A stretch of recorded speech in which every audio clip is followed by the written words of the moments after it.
audio for listening 3 PBIS4222. Module 7, Unit 1. Identifying speaker's opinion. Attitude. Listen and identify the list of phrases, Task 1.1 in the module.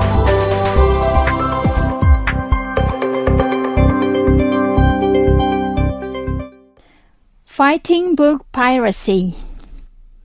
As could have been expected, the annual Indonesian Publishers Association Book Fair, which opened at the Senayan Sports Hall a few days ago, once again put the spotlight on a serious malady which has afflicted members of the association for longer than one can remember. The disease is called book piracy. So far, it has proven to be incurable, and it is almost literally, bit by bit, eating the flesh of those whom it afflicts. Just how serious this disease can be known from presentations made by representatives of some publishers. A rough illustration of the situation was provided in a seminar at the fair. According to one of the speakers, Afon Taryadi of PT Gramedia Publishing House, at least 279 book titles published by the association's members are known to have been illegally copied and sold since 1985. Taryadi estimated that members stand to lose 2 billion rupiah or 817,000 US dollars annually if just 10 bestsellers are pirated each year. It's a wonder so many small publishers have been able to survive over the years given the extent of the crime here. Obviously, this is a situation that in the long term will harm not only book publishers and their legitimate sales outlets, but also the public. Book piracy eats into the earnings of not only publishers and bookstores, but also the royalties of authors, which discourages people from writing. The public could thereby be deprived of works that could, if they are good books, contribute to promoting knowledge, intelligence, character, and wisdom, since good books enrich their readers. Of course, all of this has been said before.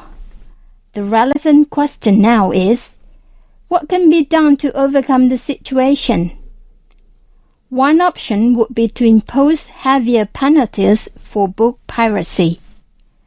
Another option is by keeping book prices low.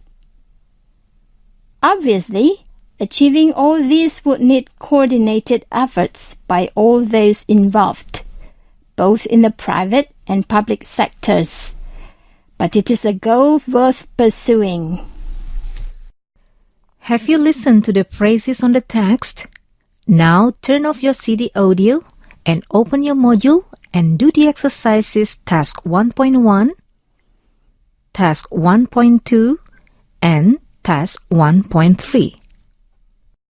Listen to the text about clean government needed. Clean government needed.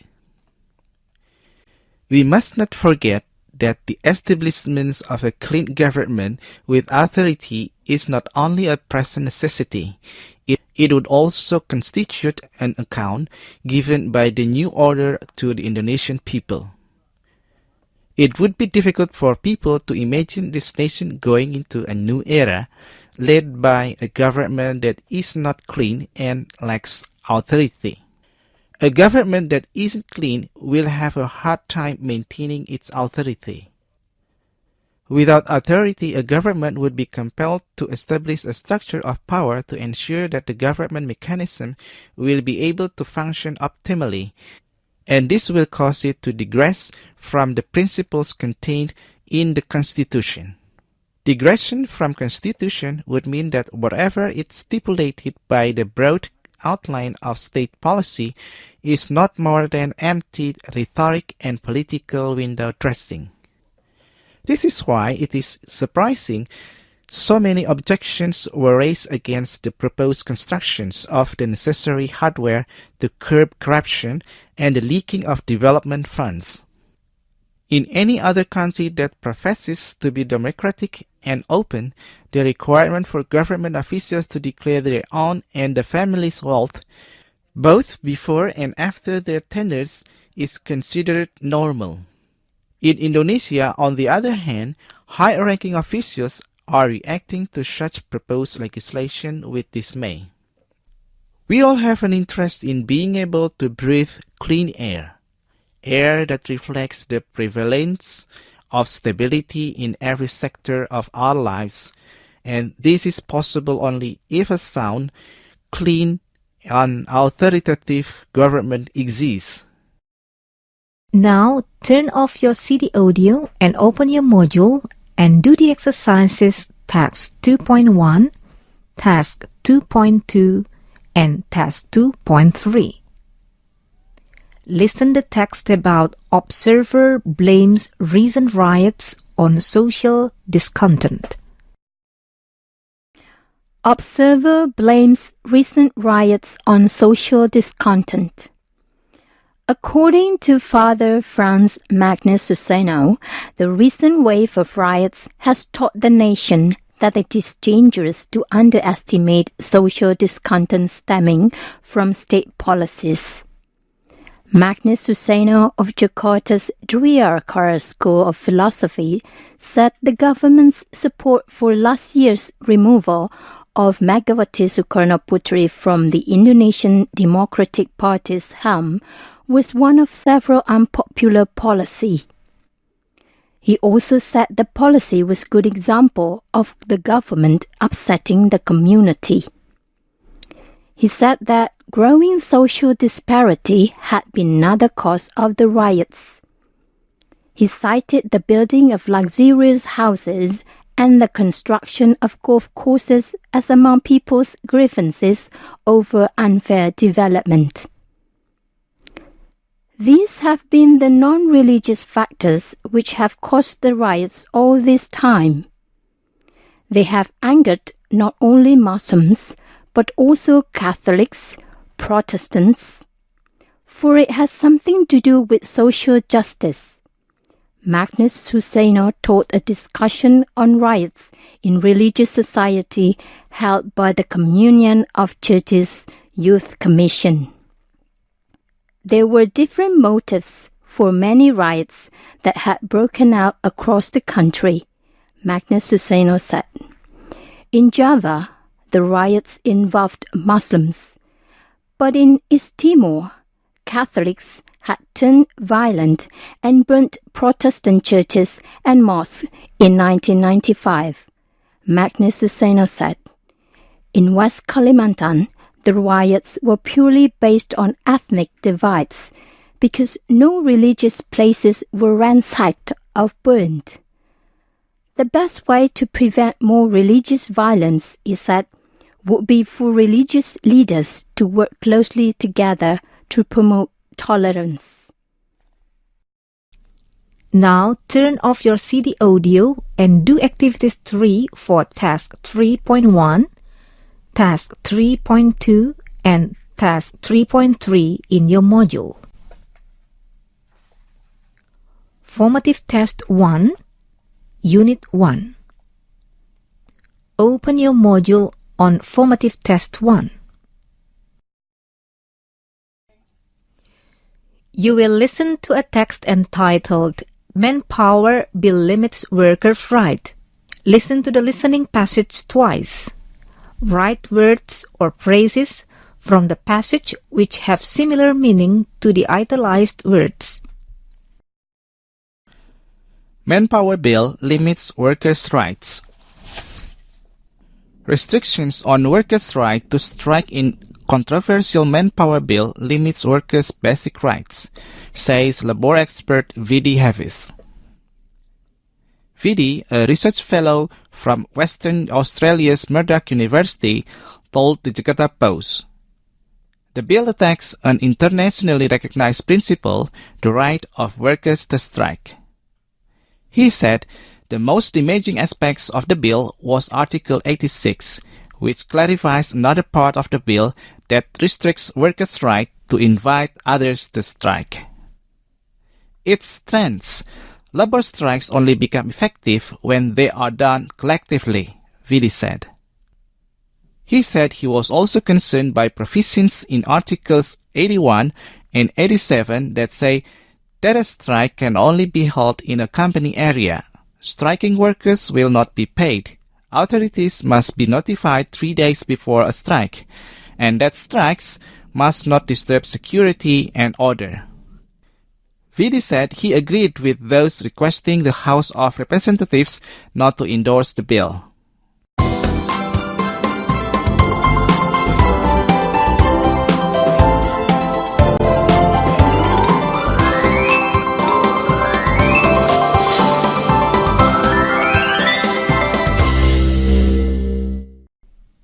Now we come to Module 7, Unit 2. Inferring Speaker's Opinion, Attitude. Listen to the text about government targets $50 billion non-oil exports. Government targets 50 billion non-oil exports. The government expects the country's total non-oil exports for 1999 will be worth 50 billion United States dollars, said Minister of Trade and Industry Tunki Ariwibowo. At a press conference on the 1997 exhibition of Indonesian export products, Tunki said the government would meet its target by boosting exports of 15 top products. The top products include textiles and textile products, processed wood, electronics, leather and leather products, footwear, palm oil, pulp and paper, processed foods and basic chemicals. He said Indonesia's total exports, including oil and natural gas, were expected to reach $60 billion in 1999. Now, our total exports rate is $50 billion a year, of which $10 billion is derived from oil and gas, and $40 billion from non-oil products, he said. He said that next year, non-oil exports were expected to increase $5 billion and another $5 billion to $50 billion in 1999. Will remove any obstacles that stand in the way of exporting the top commodities. Will help exporters promote their products abroad, he said. He said that the 10 major exporters of the products were likely to get special support from the government. Now turn off your CD audio and do activities 4 for Task 4.1 and Task 4.2 in your module. Listen text about effective state key to economic development. Effective state key to economic development.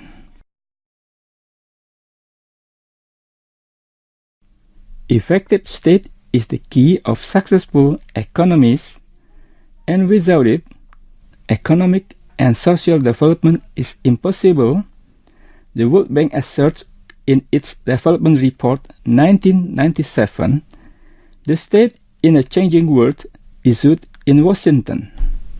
The World Bank stresses that an effective state is vital for the provision of the goods and services, and the rules and institutions that allow markets to flourish and people to lead healthier, happier lives.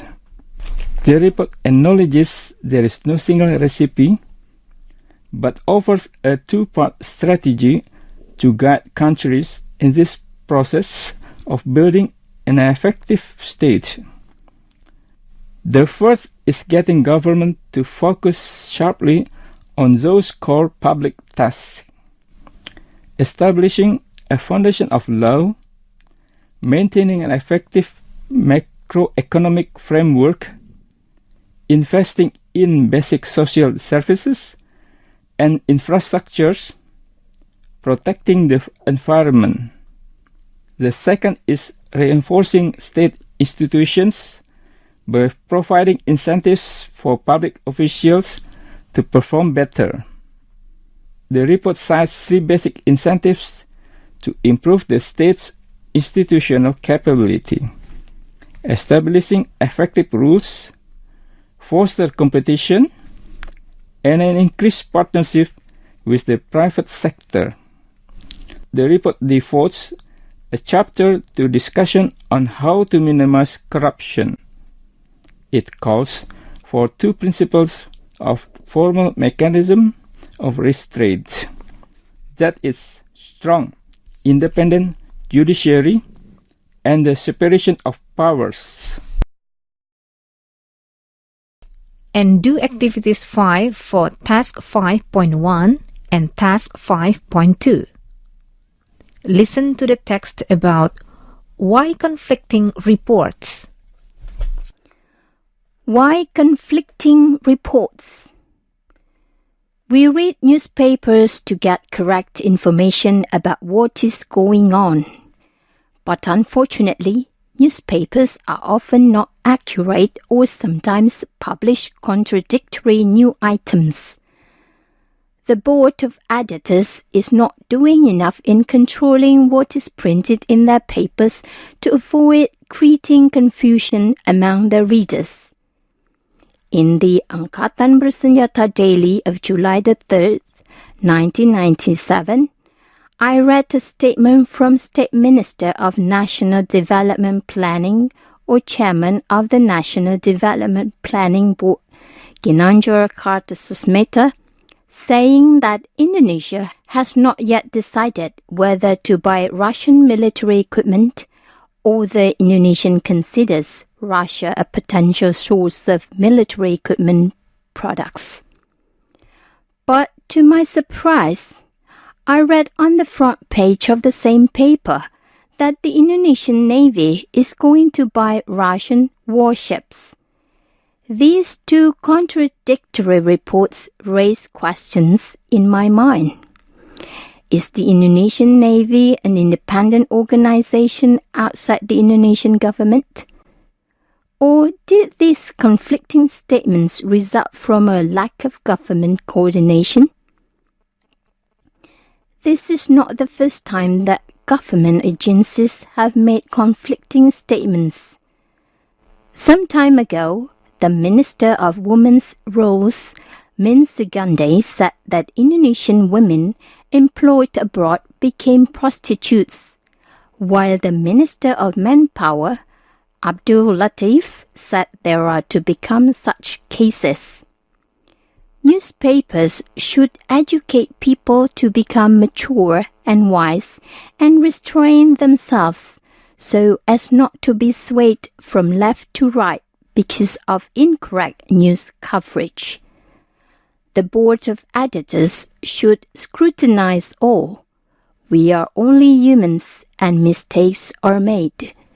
But let's learn from past mistakes and gain experience. Now turn off your CD audio and do activity 6 for task 6.1 and task 6.2. Formative Test 2. Open your module on Formative Test 2.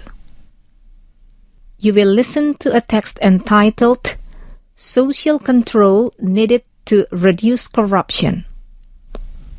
Listen to the listening passage twice. Then answer the formative test 2.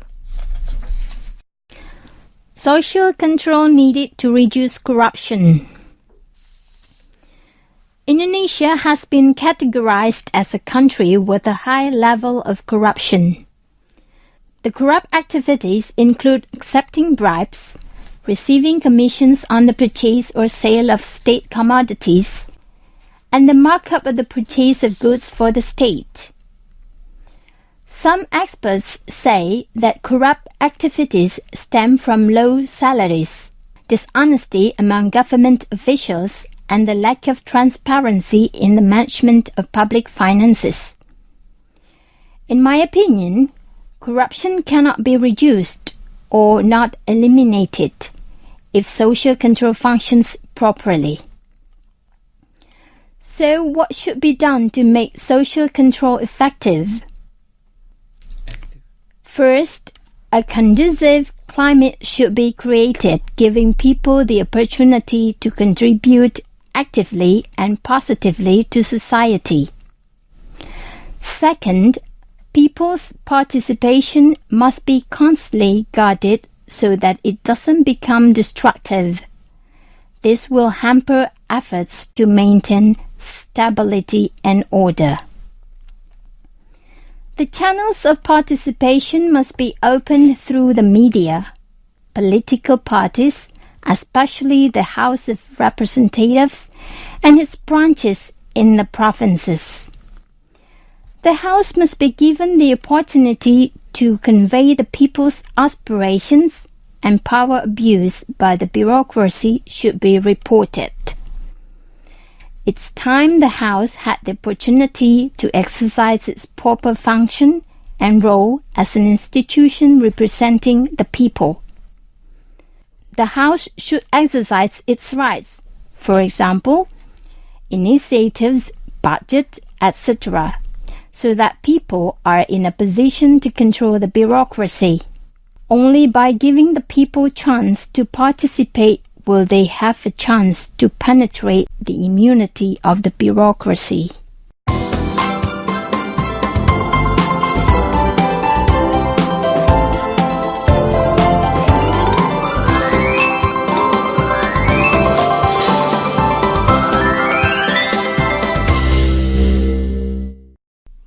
Now turn off your CD audio and learn the material in the module. Please turn on the CD audio and listen carefully as you ask in the exercises, and turn off whenever you are asked to open module.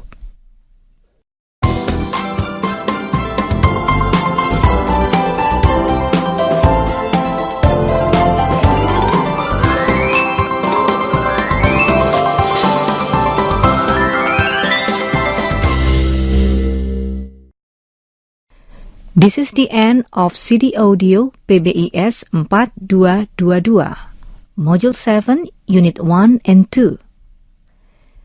This CD audio is prepared to help to improve your listening skill. Good luck!